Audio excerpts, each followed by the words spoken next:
Hello అందరికి welcome back to Dolly dumplings. ఇవాళ video వచ్చేసి రెస్టారెంట్ స్టైల్లో ప్రాన్స్ మంచూరియాన్ని ఎలా చేసుకోవాలో ప్రాసెస్ చూసేద్దాము.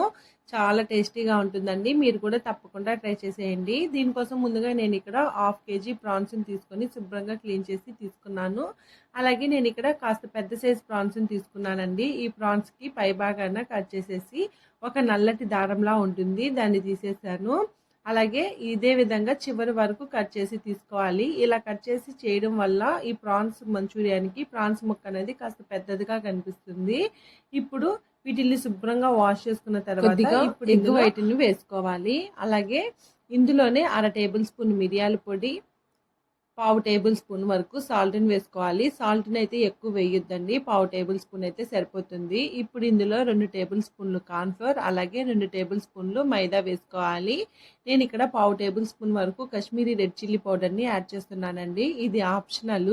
ఇది వేయడం వల్ల ఈ ప్రాన్స్ వేయించిన తర్వాత కాస్త ఎర్రగా కనిపిస్తాయి. దీనికి బదులు మీరు ఫుడ్ కలర్ని కూడా యాడ్ చేసుకోవచ్చు. ఇప్పుడు ఈ ఫ్లోర్స్ అన్ని రొయ్య ముక్కలకి పట్టేలాగా బాగా కలుపుకోవాలి. అలాగే ఇందులో మీకు అవసరం అనిపిస్తే కొద్దిగా వాటర్ని యాడ్ చేసి కలుపుకోండి. నాకైతే నేను వాష్ చేసుకున్నాను కదండి, ఆ తేమే సరిపోయింది. ఈ విధంగా కాస్త గట్టిగా కలుపుకోవాలి. ఇలా కలుపుకున్న వెంటనే కూడా మనం మంచూరియాన్ని చేసేసుకోవచ్చండి. ఇప్పుడు దీన్ని పక్కన పెట్టేసుకొని స్టవ్ ఆన్ చేసుకొని కడాయిని పెట్టుకొని డీప్ ఫ్రైకి సరిపడా ఆయిల్ వేసుకోవాలి. ఆయిల్ బాగా వేడైన తర్వాత ఇందులో మనం ముందుగా కలిపి ఉంచుకున్న ప్రాన్స్ని కడాయికి ఎన్ని సరిపోతాయో అన్ని మాత్రమే వేసుకొని మంటని హై ఫ్లేమ్లో మాత్రమే ఉంచి ఈ ప్రాన్స్ని వేయించుకోవాలి. మీరు మంటని లో ఫ్లేమ్లో పెట్టి ప్రాన్స్ని వేయించారంటే మాత్రం రొయ్యల్లో నుండి వాటర్ అనేది బయటకు ఊరుతుందండి. అవి తినేటప్పుడు రబ్బర్ లాగా ఉంటుంది. దానికోసమే మంటని హై ఫ్లేమ్లో పెట్టి మాత్రమే రొయ్యల్ని వేయించాలి. ఇలా వేయించారంటేను ఈ రొయ్య ముక్కలు అనేది బాగా క్రిస్పీగా వస్తాయి. చూడండి, ఈ విధంగా వేపుకున్న తర్వాత వీటిల్ని ఆయిల్లో నుంచి డ్రైన్ చేసుకొని పక్కకు పెట్టుకోవాలి. అదేవిధంగా మిగిలిన రొయ్యలను కూడా ఆయిల్లో వేసుకొని మంటని హై ఫ్లేమ్లో మాత్రమే ఉంచి డీప్ ఫ్రై చేసుకోవాలండి. ఇవి కాస్త లైట్ గోల్డెన్ బ్రౌన్ కలర్కి చేంజ్ అవ్వగానే తీసేసుకోవాలి.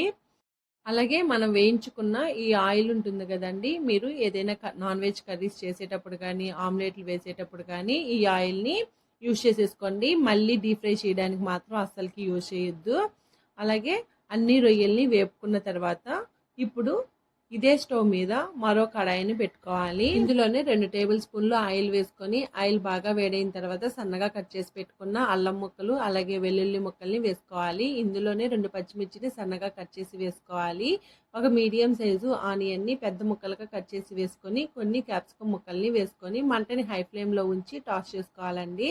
ఇలా వేపుకున్న తర్వాత ఇందులో 2 టేబుల్ స్పూన్లు red chilli sauce, 1 table spoon green chilli sauce, 1 table spoon Schezwan red chilli సాస్ని వేసుకోవాలి. అలాగే 2 టేబుల్ స్పూన్ వరకు డార్క్ సోయా సాస్ని వేసుకొని బాగా టాస్ చేసుకోవాలి. ఇందులోనే 1/2 టేబుల్ స్పూను వైట్ పెప్పర్ పౌడర్ని యాడ్ చేసుకొని ఒకసారి బాగా మిక్స్ చేసుకోవాలి. ఇప్పుడు ఇందులో 2 టేబుల్ స్పూన్ల వరకు కార్న్ఫ్లోర్ని వేసుకొని వాటర్తో మిక్స్ చేసుకొని ఆ వాటర్ను కూడా ఇందులో వేసుకొని బాగా మిక్స్ చేసుకోవాలండి. ఇలా బాగా మిక్స్ చేసుకున్న తర్వాత మనం ముందుగా వేయించి పెట్టుకున్న ప్రాన్స్ పీసెస్ని కూడా వేసుకొని ఒకసారి ఈ సాసులతో కలిసేలాగా బాగా కలుపుకోవాలి. అలాగే చైనీస్ ఫుడ్ ఎప్పుడు మంటని హై ఫ్లేమ్లో ఉంచే టాస్ చేసుకోవాలండి. చూడండి, నేను ఇక్కడ వీడియో క్లిప్లో చూపించే విధంగా టాస్ చేసుకోవాలి.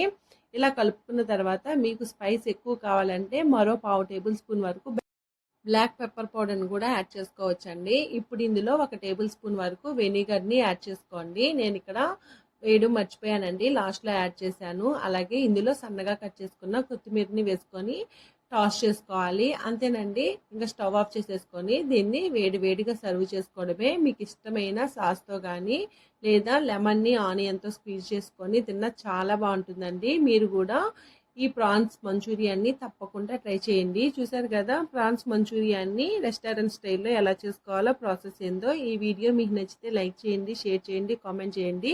మరిన్ని రెసిపీస్ కోసం ఛానల్ని సబ్స్క్రైబ్ చేసుకోండి.